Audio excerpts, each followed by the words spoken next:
All right, so let's talk about California. I don't care if you don't live in California. You should be paying attention to what's happening in California because it is the epicenter of everything that's woke, everything that's progressive. You could say, "Oh, but New York." Well, yes, New York on the East Coast, they do have influence, but as far as nationwide, as far as what happens, the quote unquote laboratory of Democrat policies, or as it's quickly becoming Marxist policies, that happens out here in California. So yes, you should definitely be paying attention.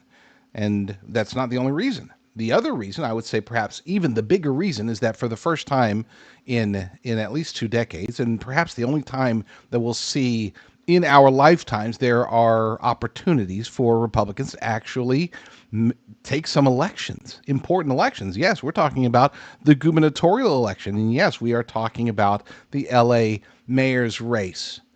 Now, I'm going to be very blunt when I say this, and I want you to take this however you need to take it, because I'm not here to sell hopium. I'm not. And I hope that my audience who's been listening to me for a long time, you should be very well aware that I don't sit here and say, "Oh my gosh, it's happening, you guys. This is gonna, and we're doing this, and we're winning, winning, winning." Look, I'm realistic. I'm not a Eeyore. I don't, oh, doom and gloom. Sky is falling, Chicken Little. I'm not like that either. I don't sell either side of the hope or dismay angle here. Okay, I just speak the truth, and I strive to do so on a daily basis. And the truth of this matter is this: is that despite all the excitement, despite all the opportunity, this very unique opportunity that we have with candidates and with circumstances that may allow Republicans to win both the gubernatorial race as well as the LA mayor's race, with all that potential, that it is still, in both cases, very much a long shot. It is. Okay? I mean, in LA, you're talking about a city that is two-thirds registered Democrat. In other words, if you were to combine every registered Republican and registered no political affiliation, that's still only half of the Democrat Party in LA. So to say, oh, but Spencer Pratt is looking great, and there's these people that are putting out these strategies about, oh, we got to vote for Karen Bass because, Spencer Pratt can beat her, but he can't beat Nithya Raman, and it's like, oh, just vote for Spencer Pratt. Period. Just stop. Don't overthink this, and don't come out here as a Karen Bass shill and pretend like, oh my gosh, no, we're totally going to get Spencer Pratt in there. I don't remember the lady's name who's been circulating this. I guess apparently she's supposedly a conservative, except they have her endorsing Bass long, long ago. Okay, and now all of a sudden she's like, vote for Spencer or vote for Karen Bass, and that'll help Spencer Pratt. It's like, no, voting for Spencer Pratt will will help Spencer Pratt. But still, even if, let's say that it does come down to him and Karen Bass, it's probably Nithya Raman who he would be going up against. But let's say it's him and Karen Bass, just for giggles. He has a chance, even in this extremely Democrat heavy city. He has a chance just because of her failures. Against Nithya Raman, I think that he has a chance if she can be exposed for being to the left of Zohran Mamdani, which she is. I mean, she is a Marxist. She makes Zohran Mamdani seem almost normal. Okay, this is a lady that she is the tried and true, butterflies and rainbows. We just gotta take all of your money, all of it, and then we'll redistribute it, and everybody will be happy because we're gonna have like rainbows everywhere, and everybody's going to own nothing, and you're gonna be so happy. You're gonna be so happy. Yeah, Nithya Raman is a disaster. Very bad. As far as the governor's race, yes, there is a scenario, a long shot scenario, where if Steve Hilton and Chad Bianco are the two finalists, that will have a Republican win by default. That'd be amazing. If, let's say, Steve Hilton goes up against the current Democrat frontrunner, which is Javier Becerra, then there's still a chance. Steve Hilton is a very likable guy. Unfortunately, so is Becerra. Becerra does, you can say all the negative things you want about him, and trust me, as you're about to hear, I will say a whole lot of negative things about him. But he's he's still, at least to a Democrat, he does have a demeanor and a way of speaking and a way of smiling that makes him very much like a Gavin Newsom. I've said that he's not like Gavin Newsom in the past. The more I look into him, the more I realize he sort of is. You know, he's got a kind smile. He's got a soothing voice sometimes. I would say that from a campaigning perspective, he is close to Gavin Newsom skill wise. Not quite there, but if he has the backing of the Democrat apparatus here in California, if he has the backing of legacy media, which he already does, even before the primary, they're already pushing for him over Katie Porter, over Tom Steyer, over Mayor Villaraigosa, over all of them, over Mahan. It's going to be hard in a Hilton versus Becerra race for Hilton to win. But here's the thing, and this is why I want to keep talking about it. God is who picks out our leaders. And you might say, well, if that's the case, then why should we even participate? And to that question, I always say, you don't know what your place is in the world. We know that our intention is to spread the gospel. Our mission is to fight the good fight. And it doesn't matter whether we know or don't know what's going to happen. We don't know what's going to happen. We don't know our role in what's going to happen, which is why it is always incumbent on us to fight that good fight, to pick the right side on things and to push for the right side to win, even against foul odds. Is it mathematically likely that Spencer Pratt can win? No. Is it mathematically likely that Steve Hilton or Chad Bianco can win? No. Is it possible? Yes, it's very possible. In both cases, all it takes is, let's say it's Hilton versus Becerra. Becerra's got so many scandals that are popping up left and right, which we'll be talking about some today, that he is not invulnerable. Yeah, he's a good politician. He is. When I say good politician, I'm not saying he's good at leading people or that he's good at getting things done. He's a good politician, and I'm using that word as a pejorative. He's good at saying things, saying the right things, dodging questions, hiding scandals, hiding corruption. Oh, he's great at that. He's fantastic at that. He's just horrible at, his actions have proven to be very disastrous for 300,000 children, hundreds of thousands of Latinos in the area who trusted him, who went and allowed him to cover up Herbalife, which I've talked about in the past. And now it looks like he's engaged with an organization that is illegally utilizing illegal aliens to help campaign for him on the taxpayer's dime. There's a lot of bad things that this guy's doing, and that's tip of the iceberg. There's probably a lot more that we don't know about. We don't know what's going to come out between now and November. So let's pray that something really bad comes out, and it's like, well, he's got no choice but to drop out or even allow California voters to make their own choice. And as far as Nithya Raman, Karen Bass, Spencer Pratt, again, we don't know. All we know is this, is that if Spencer Pratt is mayor of L.A., then L.A. has a chance. If Karen Bass is mayor of L.A., then things will be the status quo disastrous. If Nithya Raman becomes the mayor of L.A., then L.A. is doomed. And we can look at the entire state and say, with Steve Hilton or even Chad Bianco, that California can at least hopefully slow down the radical left-wing moves that are coming out of Sacramento through their supermajority in the legislature. I mean, it is becoming a Marxist state, full-blown Marxist, not even Democrat socialist. We're talking about full-blown Marxism, nanny state that California is becoming. And Hilton and Bianco, or Bianco, I should say, could slow that down, maybe even have some positive motion, positive movement in the state. Becerra or any of the Democrats would destroy it. And to be clear, none of the Democrats running for governor's office are as bad as Nithya Raman would be for L.A. So I'm not saying that, if a Democrat continues, then it's going to be, mayhem, and California is going to sink into the Pacific Ocean under the weight of its own idiocy. I don't think that's going to happen. I think it would just be, well, more failure from California. There's just a whole lot of people and a whole lot of money here, and we'll see. So again, not. I could go full doom and gloom and say if Becerra wins, then California will be destroyed by 2027. That's not the case. It's just more of the same. Some worse, some better than Gavin Newsom, but still more of the same.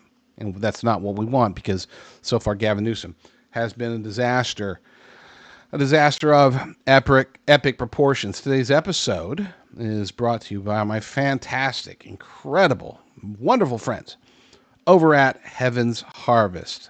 You can check them out by going to patriot.tv/food, patriot.tv/food. Check them out. They are amazing.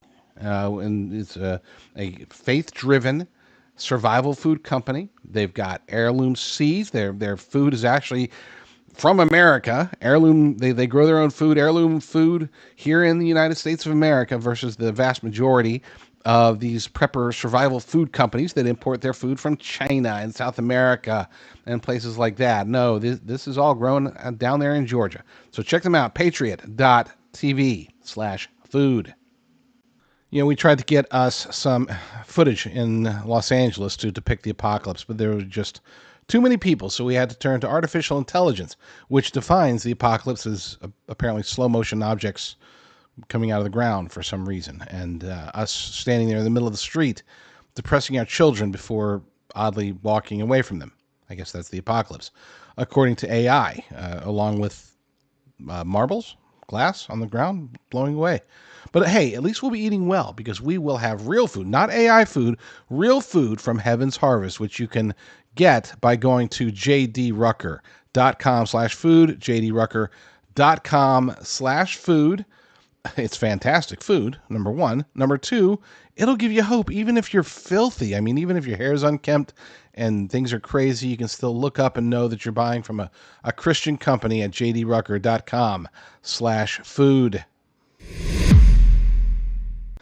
Javier Becerra is in hot water once again, and I doubt that anything will happen to him, but this one does seem to be very scandalous. It definitely also seems to be potentially illegal, and there's a good chance that if he were a Republican doing the exact same things, that he would have all sorts of California law enforcement investigations against him, but because he is a Democrat, a hometown boy, they're not going to go after him. Thankfully, Steve Hilton and his unofficial Cali Doge team have discovered this information. The question is, will legacy media cover it? Probably not. Will enough Californians hear about it? Possibly. That really is up to you. But here's Steve Hilton detailing the scandal. So this is our latest investigation from Cal Doge, and it's the latest corruption scandal involving Javier Becerra. And it's all connected to this organization, Chirla. We are standing outside the Chirla offices in Santa Ana in Orange County. This organization is almost entirely funded by you, the California taxpayer. Nearly all of the money to fund Chirla comes from taxpayers, and we will lay out the details of that in a moment. Chirla has endorsed Javier Becerra for governor of California. They did that in April. In their statement of endorsement, Chirla, a taxpayer-funded organization, said that it will be working to do everything it can to elect Javier Becerra governor. In other reports that we have found at Cal Doge, we have looked in detail at how Chirla conducts these political activities. Listed on their document is the statement that Chirla uses illegal immigrants to carry out political activity. In other words, to be very clear, California taxpayers are funding an organization that uses illegal immigrants to campaign for Javier Becerra. This is not just unacceptable and unethical and outrageous, a theft of taxpayer money for political purposes. It is illegal. as my colleagues here will lay out in a moment. We must be clear. Javier Becerra cannot continue to accept support from a taxpayer-funded organization employing illegal immigrants to campaign for him.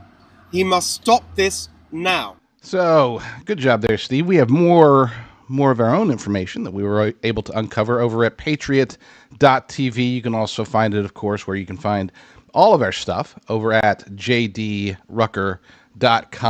It's a relatively long article, so I'll leave it to you to read, but let's go over the bullet points.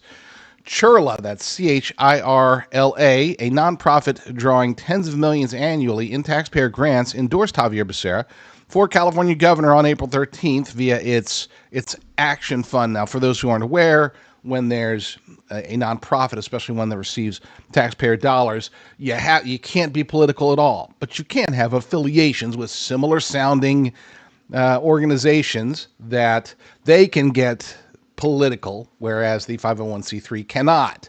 501c3 gets the taxpayer funds and all of the benefits from it. They somehow finagle money into their action arm, their action fund, and that's where the bad stuff happens. According to Hilton's Cal Doge, their investigation found documents indicating payments to illegal aliens, specifically for campaign work supporting Becerra.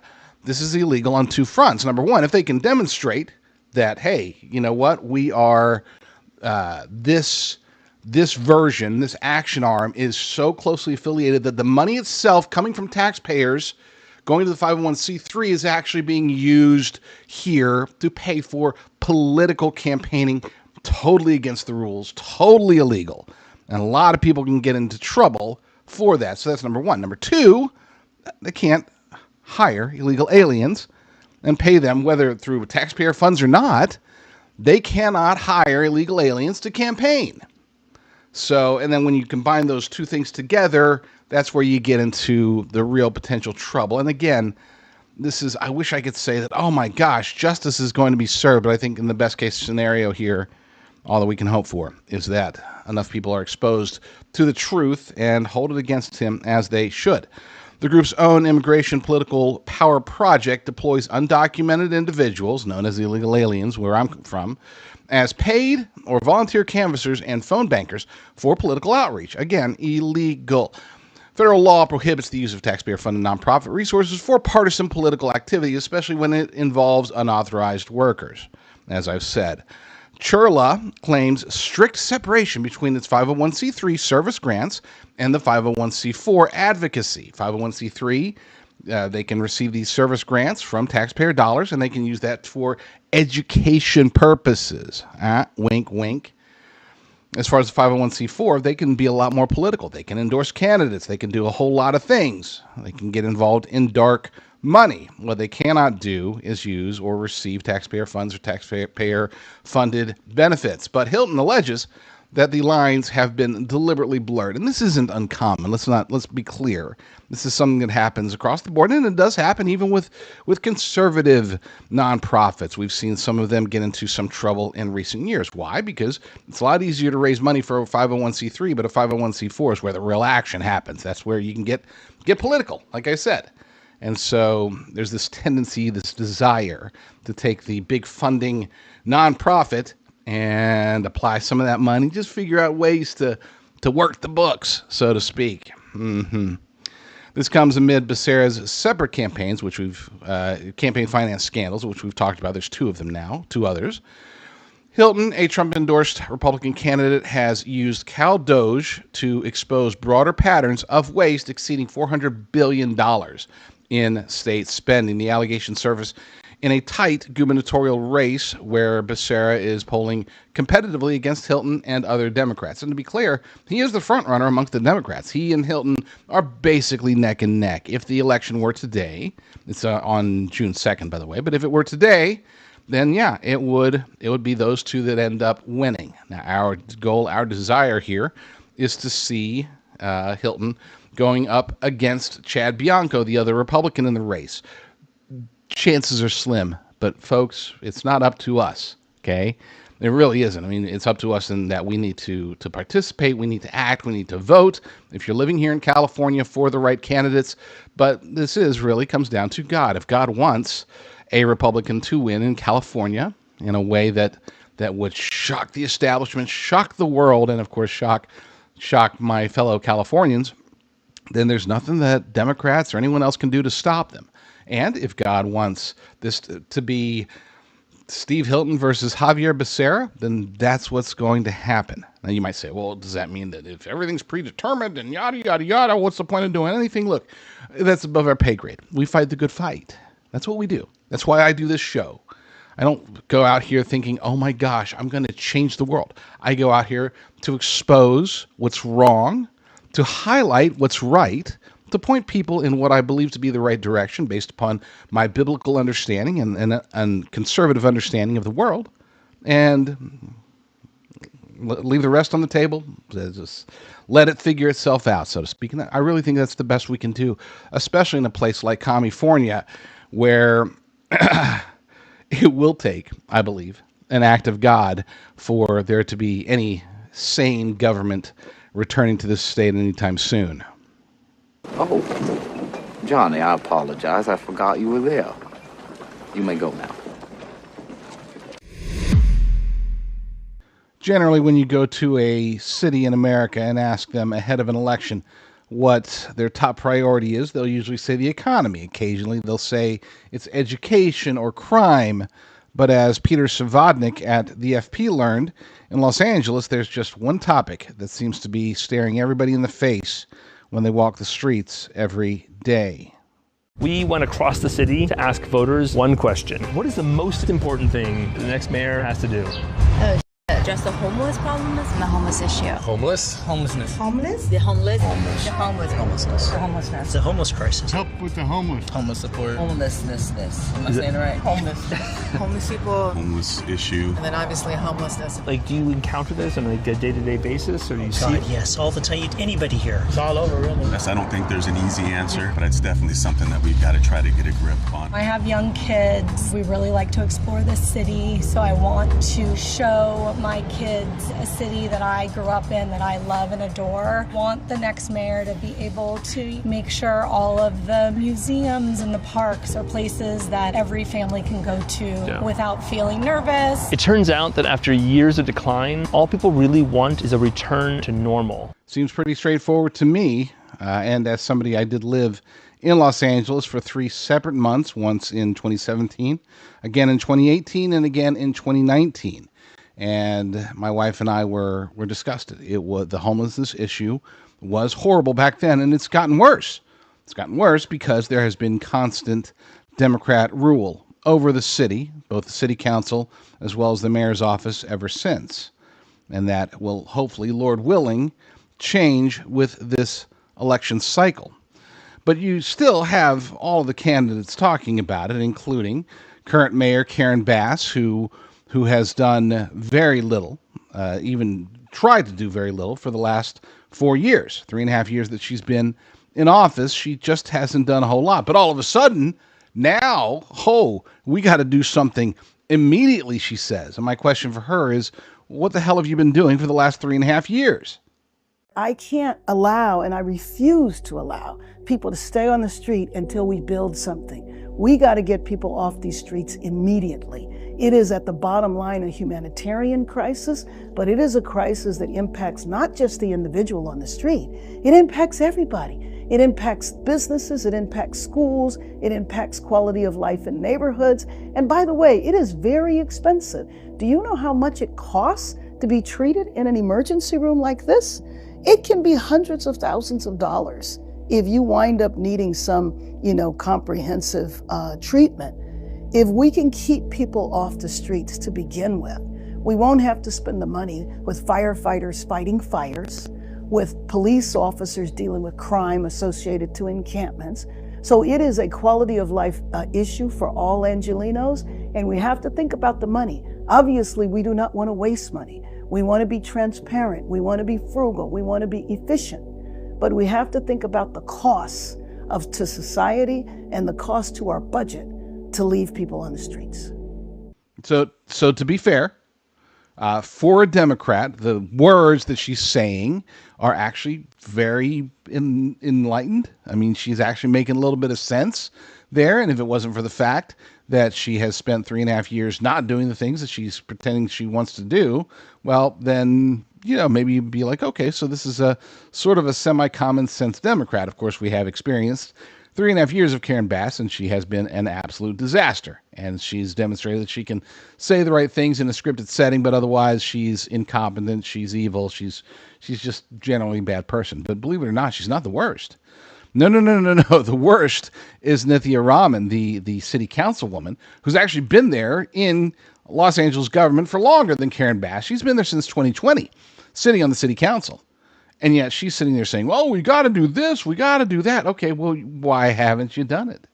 Okay, you've been in office, you've had the power as a member of city council to solve a lot of the issues that she's currently talking about. Now, unlike Karen Bass, who says some semi-common sense things for a Democrat, the Democrat socialist, the Marxist, the Mamdani of the West Coast, Nithya Raman is just flat out delusional. And I'm going to play for you. This isn't like an off the cuff, she was saying stupid things because, some reporter cornered her. No, she put out what I'm about to show you. She put this out intentionally. Okay, this is like on her Instagram or whatever. And it is, at least she mentions homelessness. She's like, we got to get the city out of the way for the housing problem. That's how she words it. And it's a very specific wording that she uses. She doesn't actually go into any details about how she'll fix that. She'll just say, no, we got to get the city out of the way. As somebody who's been part of the city government for 6 years, I'm not sure what she means by getting the city out of the way, because that would mean getting herself out of the way, which I'm all for. Look, I think she should be out of the way. She should be out of government altogether. Just, take her at her word. But I want you to listen to the other things that she talks about.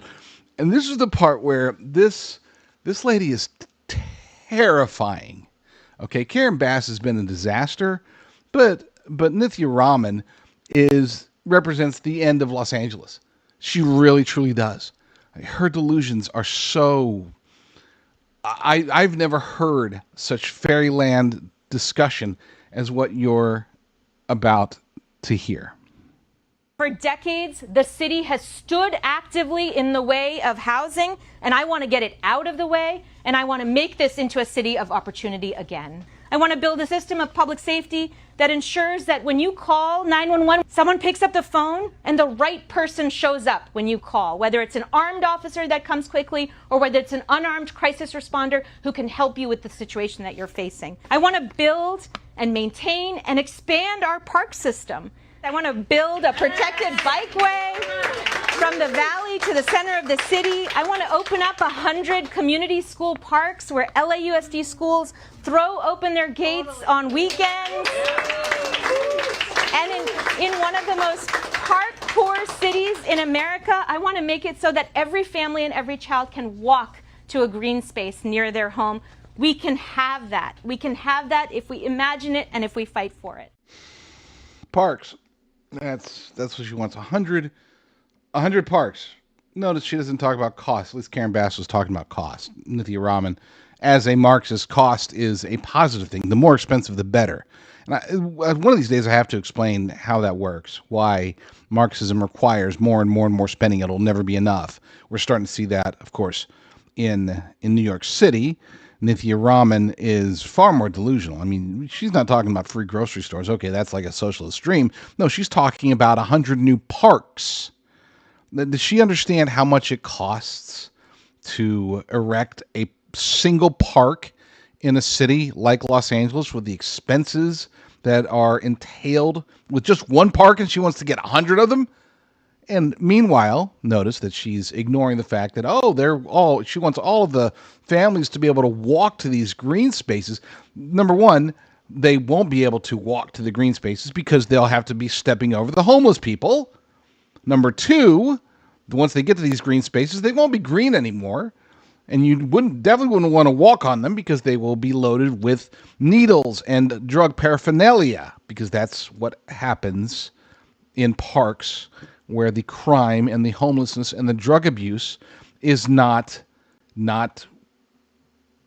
dealt with. She doesn't have a plan for that. She doesn't want a plan for that. She's talking about housing. Housing is an expense that she's looking at it as how do we charge more? How do we raise taxes more? How do we spend more?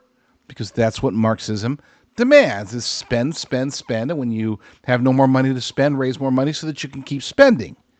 That's a feature. It's nothing about cost savings. And then, of course, she has to throw in the whole idea of, maybe we'll send an armed officer. Maybe we'll send, a crisis activist, social worker, unarmed person to deal with certain situations. Oh, my gosh. Please, Lord. I can't stand Karen Bass, but I will take Karen Bass over Nithya Raman any day, which brings us to the possible solution. I say possible because I'm going to be fair. Number one, okay, so Spencer Pratt, I like the guy a lot. I think that he speaks from the heart.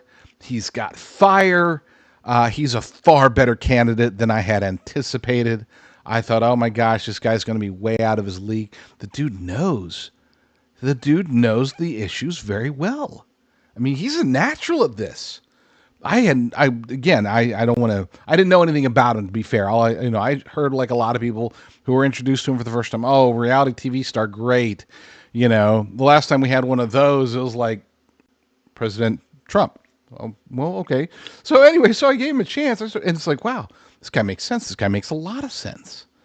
This guy could actually do it. And then the reason I'm at least a little bit skeptical, not necessarily of Spencer Pratt, but just of being able to solve the homelessness issue, is because it is in Los Angeles, it is in California, and I'm not sure if anyone can fix the problem. Not one person, not one term, just because of the environment. Now, can they mitigate the damage? You betcha. Can they strive towards heading in that direction? Yes, absolutely. But the real solution to the homelessness problem in Los Angeles and any city in the United States will have to come through private solutions. It won't be through government. Government has demonstrated time and again that it is incapable of solving most problems, especially one as complex as homelessness, because they seek unified solutions to very complicated issues. You cannot just take homeless people off the streets and expect them to stay off the streets. It just doesn't work. So many, a huge percentage of them, some say over 90% of them, are drug users. These aren't just your average people who are, oh, you know what, they're down on their luck. They just need a couple of months to get back up on their feet, and then okay, there are some of those, but a lot of them are chronic. A lot of them want to be on the streets, and it's an issue that is very complex. So I don't know if Spencer Pratt can solve the issue, but I'm definitely willing to give him the chance, because he might not be able to solve it, but I can guarantee you that neither Karen Bass nor Nithya Raman have any chance of solving it. If you walk through this door now, you're walking into a world of trouble. And there's no turning back, you understand? Yes, I do. Good. Be ready for yourself and your family for whatever is to come. Start freeze drying your own food at home for long-term storage.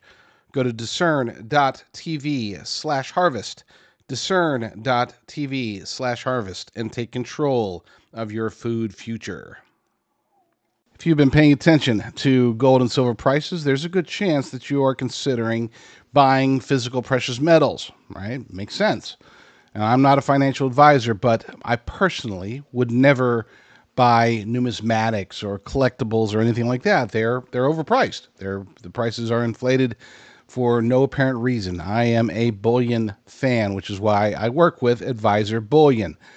Ira over there does a fantastic job. Just the most straightforward and honest guy I know in the business. and he's been doing it for a very long time. That's why I strongly recommend going to patriot.tv/gold, patriot.tv/gold, and working with Ira, whether you're wanting to buy gold or silver through cash purchase to put in your safe, or if you want to do a retirement rollover or transfer. Best way to do it is to go to patriot.tv/gold, talk to Ira, and he will take fantastic care of you.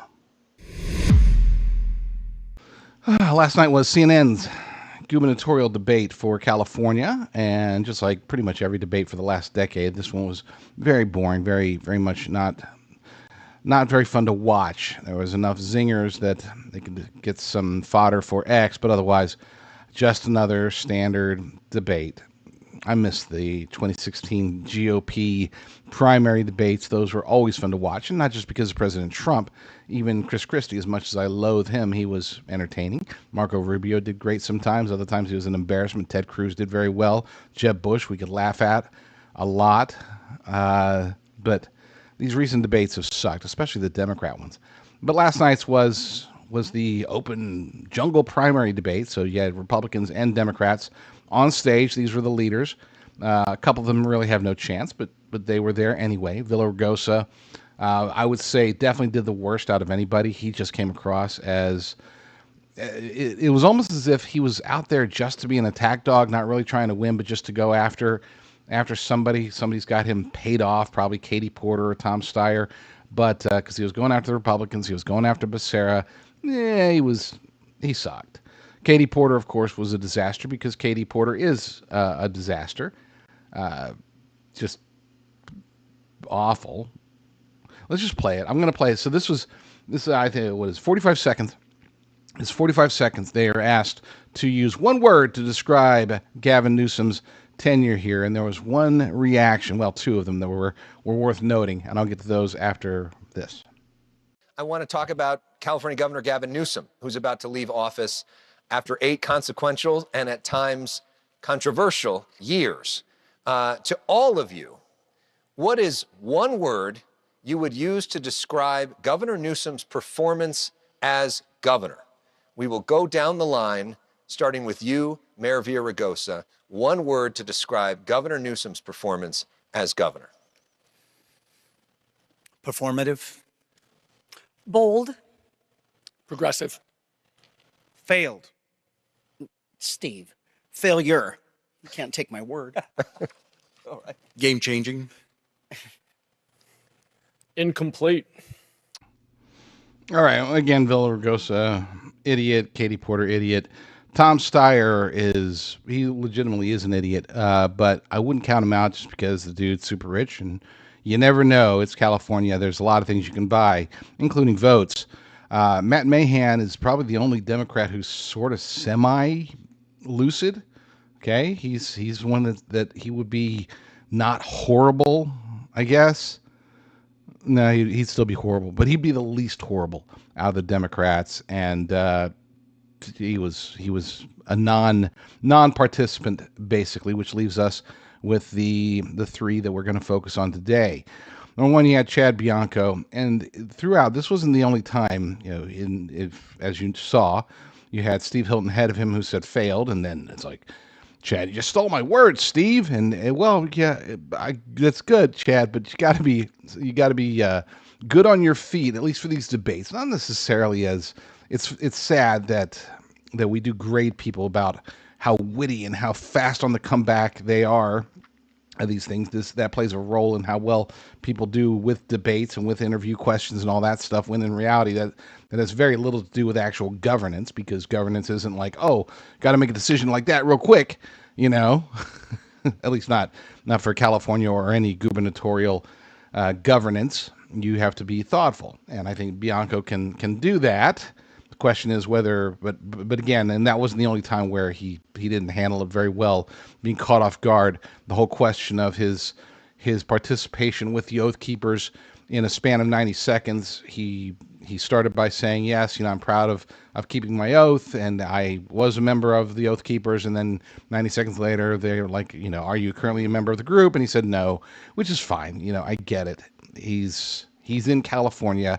It's not exactly a state that where the Oath Keepers are going to be viewed positively. A lot of people are saying, oh, it's over for him. I don't think it is. I don't think that people are going to really care too much about his one-year membership 12 years ago with the Oath Keepers. They're going to care about his messaging, which is pretty good. He's got pretty good messaging, so I think that will help him to stay in the race and gives him a chance to be in there in the top 3 or 4, possibly number 2 if Becerra can be taken down, which brings us to Becerra, who his reaction is the one that blew me away for that question.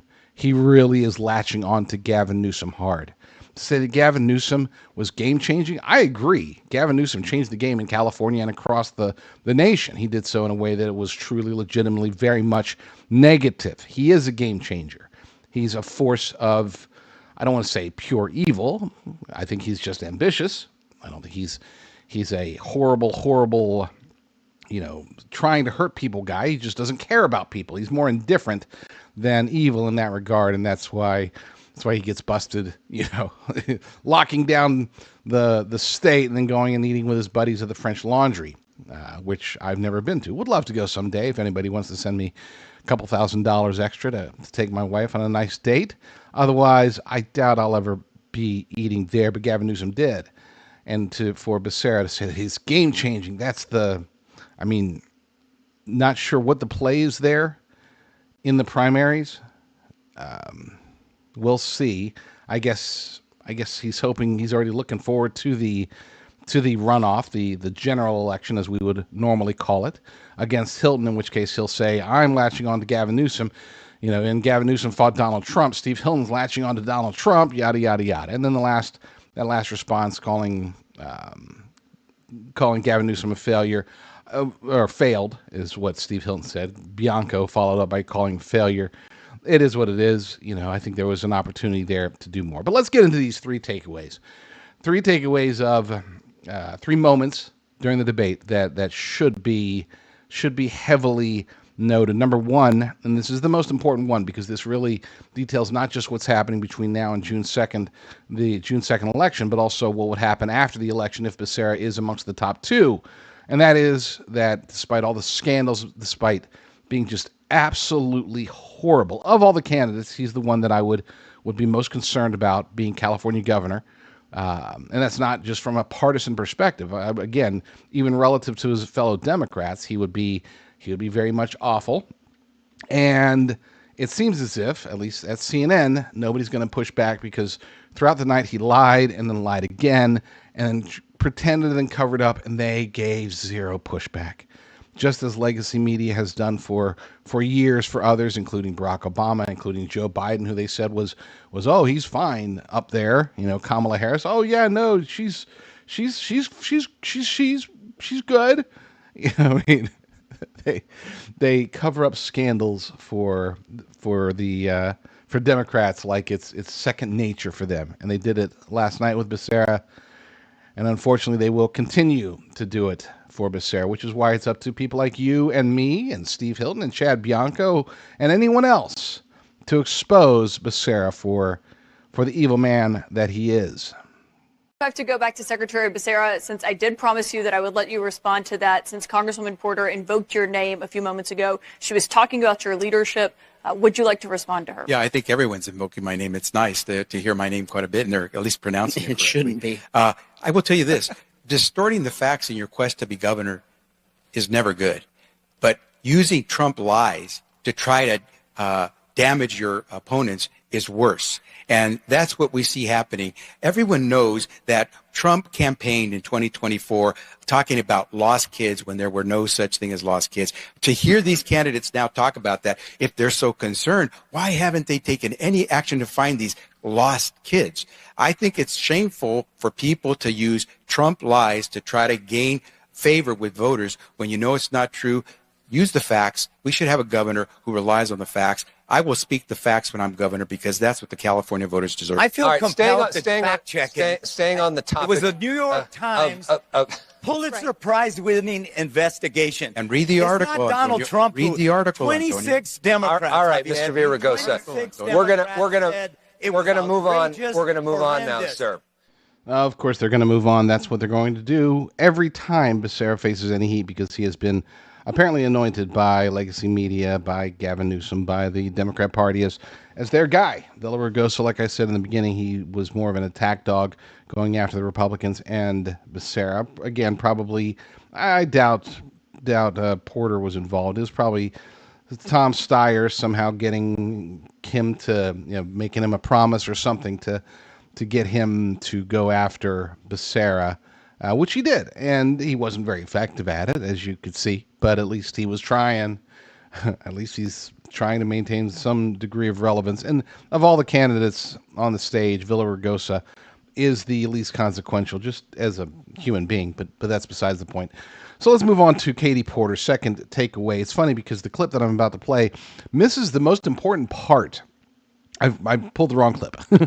This is the gotcha clip. Not gotcha, but this is the part where she acknowledges, yes, we should be giving free health care to illegal aliens across the state. That was obviously bad, but unfortunately, it also represents I would say, a plurality of perspectives here in the state of California. Because the people, and look, I am here in California. I want to be respectful to my fellow Californians, but most of them are just idiots. So I guess there's nothing respectful about that. I will say this, though, that the part that got missed, well, I'll tell you that. Let's play Katie Porter, then I'll tell you the part that I accidentally cut out. Congresswoman Porter, your thoughts on the idea of funding health care for undocumented immigrants statewide? Yes. Yes, and that's, by the way, what I think Californians deserve as answers to these questions, Alex. And for critics who say that we can't afford it, what do you... Yeah, in a lot of states, that would be a damning statement. In California, it will probably endear her. She'll probably move up in the polls, even though as overall, I would say that she was second only to Villaraigosa as far as having the worst debate out of everybody there. But the part that was missed is when she went out and she revealed, perhaps accidentally, maybe not, that illegal aliens, undocumented Americans, or whatever they call them, that they are the only reason that California isn't completely hemorrhaging its population. She acknowledged that American citizens are leaving California in droves, but thankfully illegal aliens are replacing them. Oh, but isn't that like a right-wing conspiracy theory? Yes, and it's also a conspiracy fact. It's true. And especially in states like California, that is exactly what is happening. American citizens, this isn't about, white Americans. No, this is about American citizens. They are getting replaced, even with President Trump closing the borders. It is still an ongoing battle between the open borders, open societies, globalists trying to force non-Americans to be a huge chunk of the American population. And California is the epicenter of that push. So Katie Porter acknowledged it. Sorry that I didn't have that clip ready for you, but I'm sure you can find it. It's out there. Speaking of which, I had said that Villaraigosa had a bad debate. Obviously, Katie Porter had a horrible debate.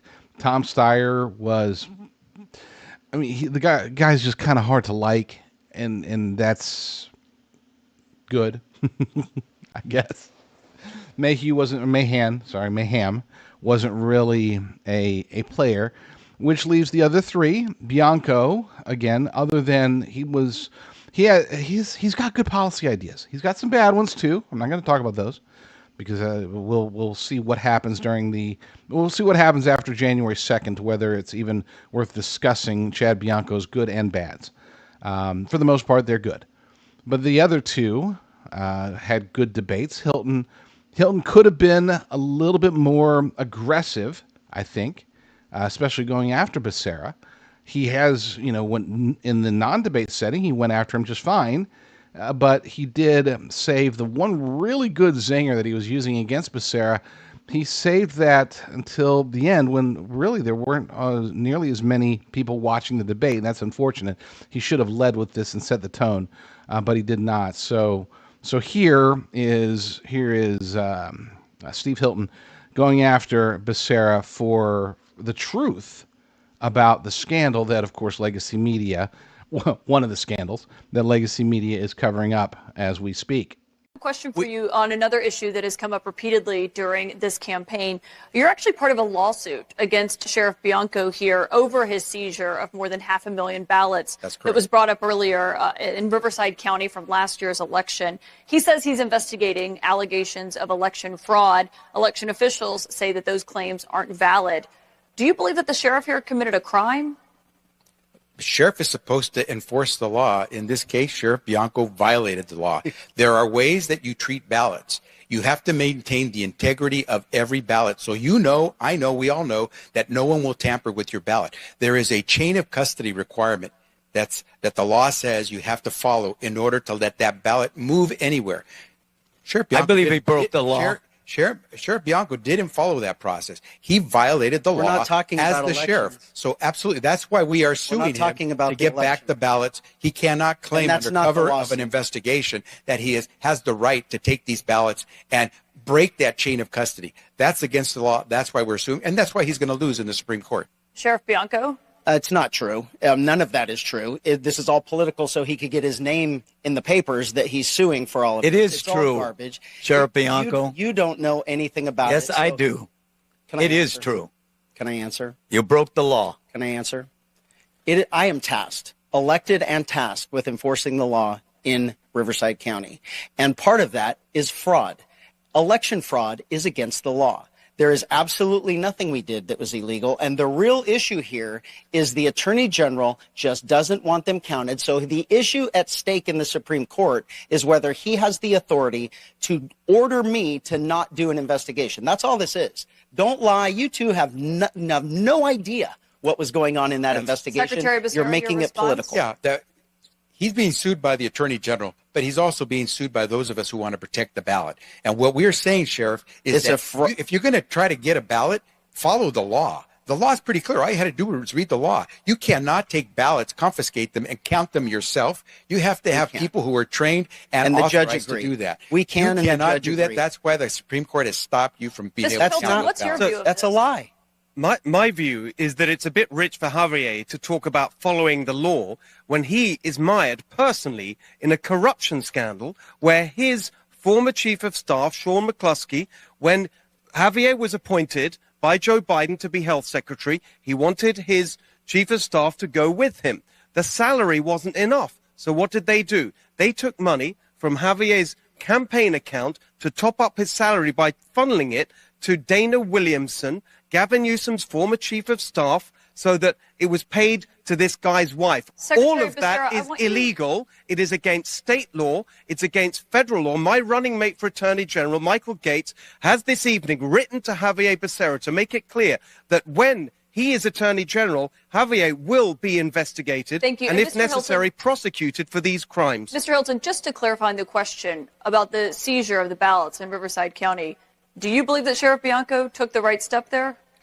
I'm not going to weigh in on something that I don't have the knowledge of the facts on. I trust that Chad is interested in what we should all be interested in, which is ensuring the integrity of our elections and restoring faith in our elections in California. That's why I support voter ID in California. Let's see what these Democrats think of voter And ID. Secretary Becerra, your response to Mr. Hilton. Yeah, first, Steve, read the law.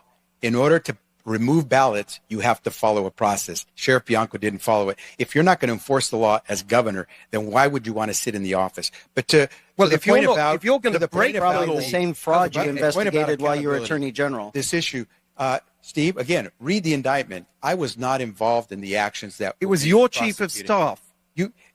Well, actually, Javier, Yeah, you let me- if I signed the could just finish campaign the- Secretary report. I know where all my Signed the money campaign goes. Finish the report. Secretary response. Becerra, go ahead. Yeah, Steve, if you knew the law, you have to have basis to sue to go after someone criminally.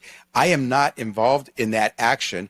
Now, It was you your could chief sit- of staff, and it was your decision. people who because your money. People who you may were have the one violated the hired law to will go be to held- Washington as health secretary, Let and you Secretary wanted Bes- him. You let wanted Secretary this guy Becerra by your respond. side, and the reason that the money was transferred no- is because the Steve- salary wasn't high enough, Steve, and if I that's could why just- you engaged in this scheme, which is illegal under state law and Secretary Becerra, federal law. continue responding. So you notice that nowhere in the indictment is anything that Steve said included there. If you violate the law, you will be prosecuted. No one is above the law. You will be held accountable. If I had been involved, the U.S. attorney would have had me in that indictment. I was not involved. But here's what I will say. Steve, I hope you speak as ferociously about Donald Trump's violation of the law every time you're sitting in the governor's office trying to protect the people of California. Because the last thing we need is to have an executive who continues to violate the rights of Californians and have a governor who just sits back and agrees with that executive named Donald Trump. All right. If you watch that debate or any of the debates or any of the campaign materials that the Democrats are putting out in California, you will realize that the default setting for all Democrat candidates in California is attack Trump.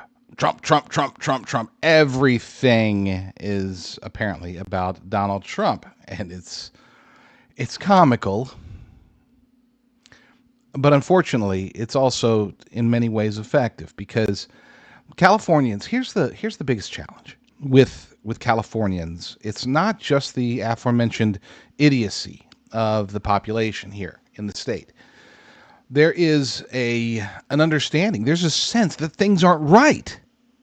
Okay, they get it. They know that costs are through the roof. They know that homelessness is a huge challenge. They know that crime is everywhere. They know that they're not safe. They don't feel like they have a future. They feel awful. And they have Donald Trump to blame for it. Unfortunately, that's the reality of, I don't know if it's definitely many. It could be most. It could be nearly all indoctrinated Democrats here in the state, which unfortunately accounts for 2/3 of the state. And they all think, oh my gosh, Donald Trump is the reason that things are bad, which is ludicrous because things were bad and they started noticing that things were bad before Donald Trump was in office. I guess in a way they were like, well, this is still remnant. 3.5 years later, oh, this is because of Donald Trump. The problem is the denialism. They cannot acknowledge. They cannot admit, most of them cannot admit to themselves that by putting Democrats in charge of the state legislature, the mayorships of every major city, the city councils of every major city, and the governorship for 2 decades, they cannot fathom that they're the reason that life sucks for them. Because to do that would be to acknowledge that they're wrong. They've been wrong for 2 decades. To do that would be like, oh my gosh, you mean I've been pushing for this, for Democrats, I've been pushing for wokeness, I've been pushing for progressive policies, and those progressive policies are the reason that I hate life? No, it can't be my fault. It's got to be Orange Man bad. And that's what the Democrats have latched onto. They've latched onto the Democrat voters' denialism. They have encouraged them to blame anyone other than their own actions, to not take accountability, to not hold any Democrats accountable, because to do so would mean that they've been wrong the whole time. To acknowledge any of the massive widespread fraud that's happening here in the state would be to acknowledge that they, the California voters, were the ones that put these fraudsters in office. And they just don't want to do that. They would rather just drink the Kool-Aid and say it's all Donald Trump's fault. And they hearken back. They're like, you know what? Things weren't always this bad in California. Anybody who's lived here for longer than 3 decades, they do remember probably. They remember that California used to be just absolutely fantastic. California was the place to be. Okay? Go back 3, 4, 5 decades, and they won't acknowledge that California was a red state. I mean, we're talking about the state of Richard Nixon, the state of Ronald Reagan. We're talking about a state that at one point, it's hard to imagine when you look at it today, but at one point, there was actual common sense policies coming out of Sacramento. No longer. Now it is the worst. You could say, well, New York is really, really bad as well, and it is in its own way. Okay? There's definitely some idiocy there as well. But I would say California is the prime example of a state that has no excuse at least in New York, they have challenges that go far beyond just Democrats. They have other issues that they just inherited. They have to deal with. California inherited paradise. Democrats inherited the fourth largest economy in the world. They took it and they have run it into the ground. And now Democrat politicians have latched onto this notion that Californians will never blame themselves, at least California Democrats. They won't take accountability. They won't hold anybody accountable. They won't blame themselves for putting the people into office that are destroying their lives. They would rather just blame Donald Trump. So it is what it is. What we saw last night, the real takeaway, we'll call this takeaway number 4. The real takeaway is that there were basically 4 politicians on stage and 3 non-politicians. The politicians, Villaraigosa, again, should be out of politics, should go be I don't know, whatever he wants to be. Katie Porter should definitely be out of politics. She has been a failed politician from the start. Javier Becerra is the politician's politician. He is the ultimate scumbag when it comes to all this. Mahan he's mayor of San Jose. He should go back and continue to do that. I'm sure he will, because it's not like San Jose is ever going to vote for a Republican. And as Democrats go, he's one of the least bad ones, which leaves us the other 3. You've got Tom Steyer, who's not a politician, wants to be a politician, and he's a disaster, which leaves us the 2 Republicans, Chad Bianco and Steve Hilton. Neither of them are politicians, but they want to fix California. Just like, you look at who the Democrats are putting out there, not just in the gubernatorial race, but across the board. It's people that have been in politics for a long, long, long time. Karen Bass, Nithya Raman, Becerra, all these guys. These are people that want to live their lives as politicians. We need, as a state, and really as a nation, we need people like Spencer Pratt, like Chad Bianco or Steve Hilton, people who have lived in the real world, even if it's reality TV sometimes. People who have lived and done things outside of politics. Because those are the people that can actually roll up their sleeves and try to solve problems. And it's not just because they're Republicans that I'm saying this. It's because they, again, as non-politicians, they have an opportunity. And they offer us an opportunity to do things the right way and not the California political way. I've always said this. People ask, well, why don't you run for office? I would never in a million years run for office. I wouldn't do that to my family. Ever. And it's because I don't want to be a politician, not even for a year or 2. Good Lord, God forbid. But some people are. You have to choose between people that are not politicians today, who want to serve a little bit of time in politics and then get back out in the real world. Those are the ones we like. The ones we don't like are the lifetime politicians, such as the ones that are running in California on the Democrat side. Those politicians are scumbags, or as we like to call them, they're politicians. I'm a politician, which means I'm a cheat and a liar. And when I'm not kissing babies, I'm stealing their lollipops. The insurance you need to protect your American dream. That's the tagline for my great friends over at America First Healthcare. You can find out more for yourself. You can reach them by going to patriot.tv/health, patriot.tv/health. Check them out, see what they offer, whether it's for health, for life, for business insurance. They do a fantastic job. But that's just me saying it. I would strongly encourage you to reach out to them through that link, talk to them and see what they can do for you. Because look, we can say, oh great, it's awesome, they're America First company and blah blah blah blah blah, they have their shared values and all that. That's great, right? It really is. But is it better? I mean, we're not going to be getting worse coverage just because we can they might give us worse coverage, but by golly, they promote America. That's just not going to happen. We are practical people, my audience here at Patriot TV.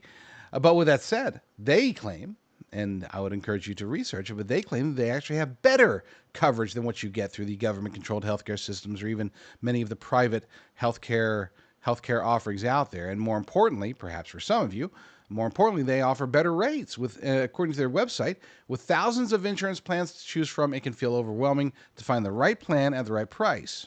At America First Healthcare, we take a holistic approach to make sure we find the best coverage for your exact needs. We get you better rates by helping you choose the right type and amount of coverage. Then we shop around for the best results. They can save you up to 20% on the coverage. Who couldn't use? I know we're most of us, the vast majority of us, are paying. I mean, compared to what we used to pay, my goodness, we're paying a lot. 20% right off the top. That would be a huge benefit. So reach out to my good friends over at America First Healthcare. Go to patriot.tv/health. Patriot.tv/health. Former HHS Secretary Javier Becerra didn't just lose 300,000 children. That in itself would, of course, be horrible enough. No, he actually, according to recent reports, he actually expedited the disappearances of these children. He made it easier for them to be lost in a system that was designed to exploit them. This is one of the most horrific stories of government abuse that I have ever seen in my life, and I have seen quite a bit. I will try my best not to get too emotional. We have this article over at conservativeplaylist.com. I'm not going to read the whole thing. You can go there and read it yourself. It's titled, Javier Becerra didn't just lose 300,000 children, he expedited their disappearances, and I will highlight certain components of it. But before I do that, I want to state something for the record. Yes, I am voting for I'm a California resident. I'm going to be voting for one of the Republican candidates. Neither of them are ideal as far as I'm concerned, because I am a staunch conservative, and they are both California conservatives, which is to say they're as conservative as they can be given the situation. With that said, the other options, the Democrat options, are pretty bad. Okay, Gavin Newsom has been horrible, but I would say that he's actually not as bad as the current potential candidates out there. Okay, you've got Katie Porter, who is just horrible. You have Tom Steyer, who is absolutely crazy, but I would take either of them 7 days a week, 8 days a week if I had to, over Javier Becerra. He is a disaster waiting to happen. He makes Gavin Newsom seem like a moderate. And here's the funny part, is that he's being portrayed as the establishment candidate. He's being called, he's the common sense candidate compared to everybody else. No, this dude, the only thing that allows him to wear the mantle of common sense moderate is his demeanor. He comes across, the way that he speaks, the way that he presents himself. He's not a raving lunatic like Tom Steyer or Katie Porter or even Eric Swalwell when he was running. But ideologically, and as far as policies go, Becerra is the most radical of them all. But even if, let's say just for giggles, let's say that, that was his only flaw, right? That was the only concern that I have. It would still be, I would almost rather have his demeanor, his calming presence over the crazies like Katie Porter and Tom Steyer. But in reality, knowing Becerra's track record that goes beyond failure, this isn't about incompetence. This is about being complicit in the most disgusting of crimes, a crime that was committed and in many ways continues to be committed by our government today. It's a crime against children. And Becerra was uniquely and directly responsible for these missing children. So let's go back to the article itself. 300,000, that's the number. That's the figure that the federal government now uses to describe the unaccompanied migrant children that the Biden administration's Department of Health and Human Services lost track of or handed to unvetted sponsors between January 2021 and December 2024. 300,000 children is not a statistic. It is the population of Anaheim. There's more people than that live in Pittsburgh or Cincinnati or St. Louis. It's a city full of children. And the U.S. government is unable to locate them, at least not alive. The government has been able to discover a couple dozen of the children that are now currently dead. The actual number of these children who have died is likely in the thousands, possibly even tens of thousands. When we take into consideration those who have been sex trafficked, those who are in forced labor, those who are God knows what else. I mean, these children are missing. They came to this country. Their parents allowed them to come across as unaccompanied minors with the belief, I think in the vast majority of cases, they believed that they were giving their children better lives than they could have had in Guatemala or Venezuela or El Salvador or Mexico or anywhere else, even not necessarily in South or Central America. They could have been coming from anywhere. Their parents either paid for or engaged in the very dangerous trek, brought their children to the border in America, and gave these children to America with the desire that they might have a better life. What these parents didn't know was that Javier Becerra and his team were on the other end. And here's the funny part. Not funny, there's nothing funny about this at all. Here's the saddest part, is that Becerra's own people, those who worked for him, those who worked side by side with him in the Inspector General's office, many people closest to him warned him. They said, we can't handle this. There's too many of them. We need to figure out how to slow the system down so that we can properly vet these children. And Becerra's response was no. We don't need to slow it down. We need to speed it up. He actually literally compared it to a Ford processing assembly line. He wanted to speed up the process to get these children somewhere. Didn't matter. As long as they weren't in government custody for too long. Didn't matter if they were sent to strip clubs. And yes, dozens of them were sent to a single strip club. One strip club in Florida. That's where some of these children ended up. Some of these children, very young children, ended up pregnant. Now, if they're supposed to be sent to loving, caring, vetted out people who are just supposed to be taking in these children to help them get a better life here in America, then why are the people that Becerra put them with impregnating them as children? I don't care if you're a Republican or a Democrat or an independent or a libertarian or a Green Party or a communist or whatever. I don't care. You can't look at this story and say, oh yeah, no, that's the guy that we want to be leading California. Okay? We totally need somebody who takes children and has the people that are supposed to be protecting them impregnate them. That's the guy that we want to lead our state.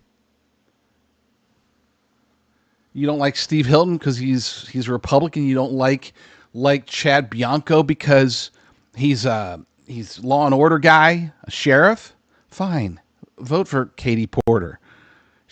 She's really strange, unhinged in many ways,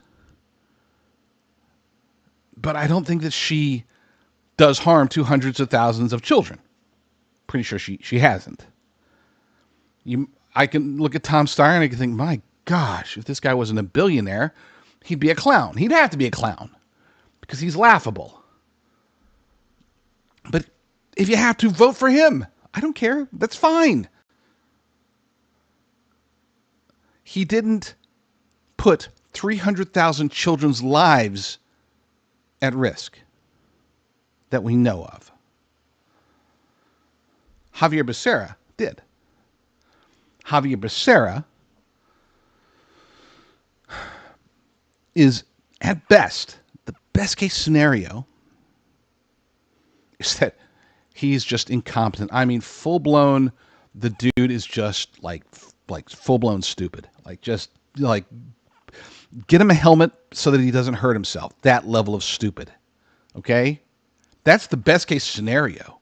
Because the worst case scenario is that he was fully aware, fully competent, fully capable of doing his job, which he doesn't talk about. Notice how he never talks about his days in HHS anymore. He talks about, during the first Trump administration as Attorney General, I filed 122 lawsuits against him. None of them worked, but I still filed those lawsuits and vote for me. He loves to talk about that, but he never talks about his days at HHS with the federal government, with the Biden administration, which should be the prime example of why he's capable of being here. And why doesn't he talk about that? Because he was a disaster. He was the worst HHS secretary in the history of the department. By far. I mean, it's not even close. I don't even have to give you examples of better versions. Okay? A cardboard cutout of Mickey Mouse would have been a better version, because at least that cardboard cutout would not have accelerated the disappearance of 300,000 children. It would have done nothing, and doing nothing would have been far better than what Javier Becerra did to these migrant children. He never talks about that. And there's a reason. Because he is ashamed. He has to be. If he's not, then he's pure evil. Either way, he can't be California governor.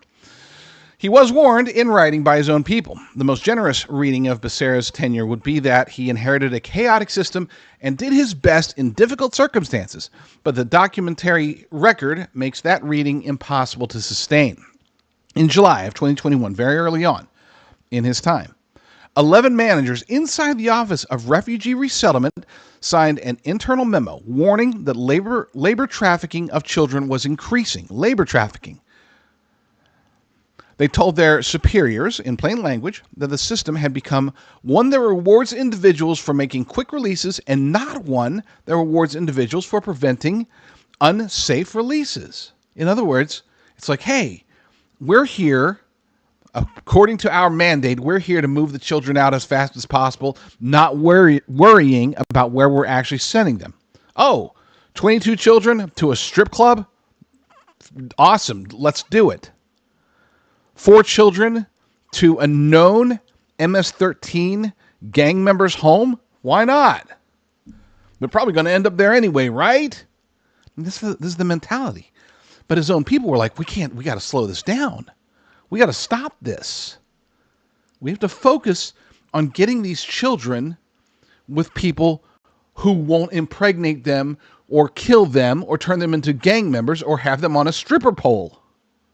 Okay? Not asking a ton here.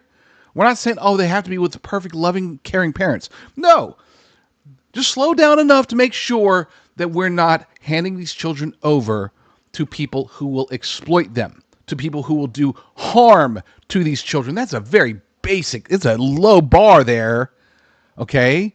And Becerra's response? Nope. Speed it up. Speed it up. Assembly line, come on, let's do this.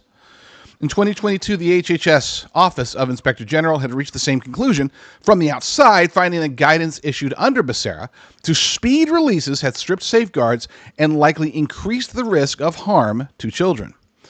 A second OIG report in February of 2024 documented missing safety check documentation in 16% of sampled case files, and ultimately, and untimely or undocumented follow-up calls in many more. Now, I wish that was it, but it actually it actually, unfortunately, gets much worse. And this is a quote from Becerra when talking about the speed aspect of it. Said, if Henry Ford had seen this in his plans, he would have never become famous and rich. This is not the way you do an assembly line. He literally called the moving of children into homes that are supposed to care for them. He called it an assembly line. And the results of the assembly line was over 300,000 of those children still missing. Many of them killed or committed suicide. Many of them forced into labor. Many of them sex trafficked and impregnated. Many of them, who knows what? I mean, could be far, far worse. He claimed that he'd never heard the number. This was back in a 2023 Senate hearing. They told him 85,000. He said, I'd never heard that number. That number came from his own department. That number was on his desk. He had heard that number before. Again, he definitely heard the number. He definitely was aware of the number. If he ignored it, then the dude is a psychopath. 85,000 children missing, huh? Well, that doesn't seem like a big deal. Not important enough for me to remember. Okay, well, let's say that he did hear it and he forgot. Not willfully. He's just, again, helmet level retarded. Well, okay, so that's bad. But the most likely scenario is that he heard the number, he knew the number, he was okay with the number because he's a scumbag. Scumbags are okay if only 85,000 children are now being exploited on your watch based upon your direct actions. So, which is it? Oh, but it gets worse. It gets worse. It gets worse.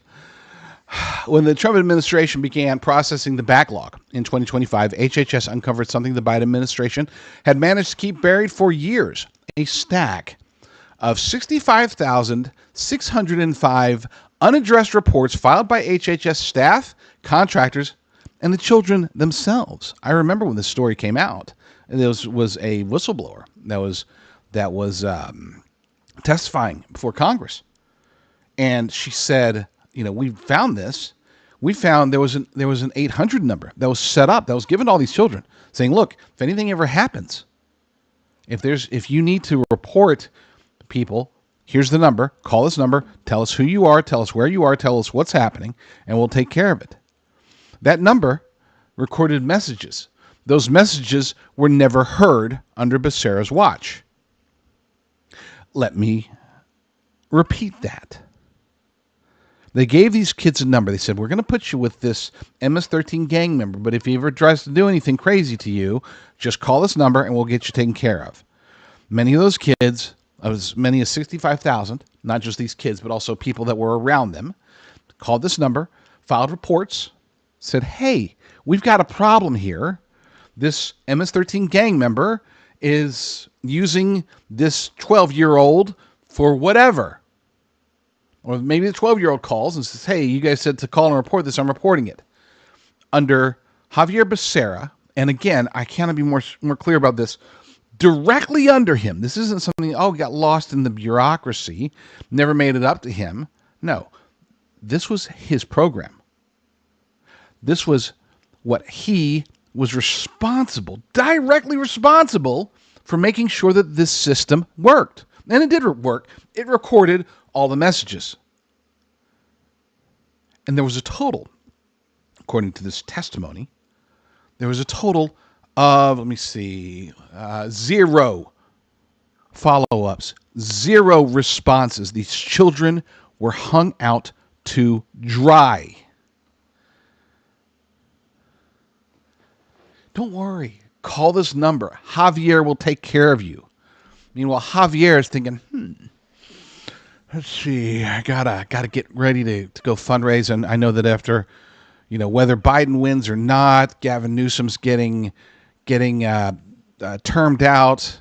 I'll probably have to take on Swalwell, but he's kind of a creep. You know what? I think I want to be governor. I could be governor of California. This will be my next step towards the White House.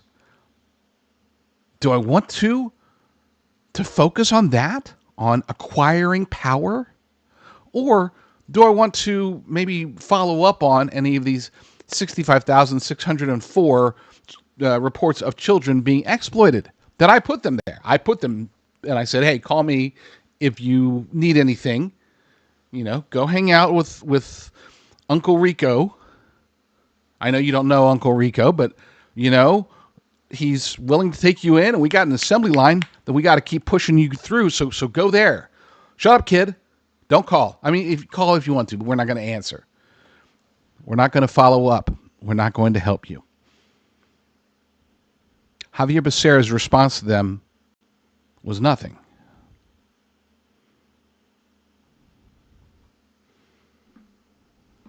And I'm sorry, it was 65,605. I want to be accurate because every individual child matters. It's easy to say, oh, it's 300,000 children. That's a crazy number to even contemplate. But let's not forget that if it was one child, that's enough. That's enough for us to say, no way. How could he let that one child suffer? How could he force that child into a situation where they had no choice but to be forced into labor, but to be tortured, but to be raped, but to be impregnated? They couldn't do anything except for call the number that Javier Becerra gave them. And if they did, nobody was there. Javier did not come to their rescue. He did not send anybody to look into them, find them, see if they're okay. I said I wasn't going to get upset. It's hard. It is truly, truly hard. And I'm going to leave it at that. I am, because the longer I talk about this, the angrier I'm going to get.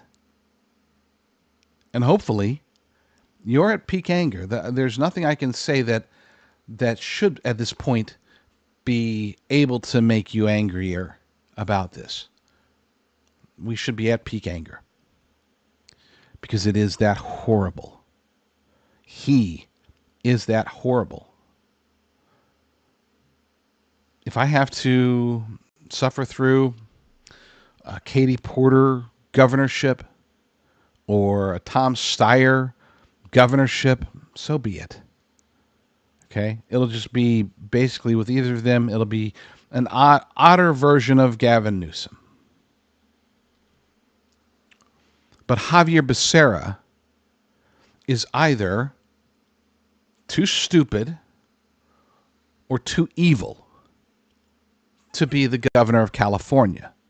And I don't care, again, if you're a Republican, Democrat, Independent, whatever. Unless you too are a monster, you should be able to see that he shouldn't be in the governor's mansion. He should be in jail as the last worldly step before he goes to hell. The cadet's logic is sound.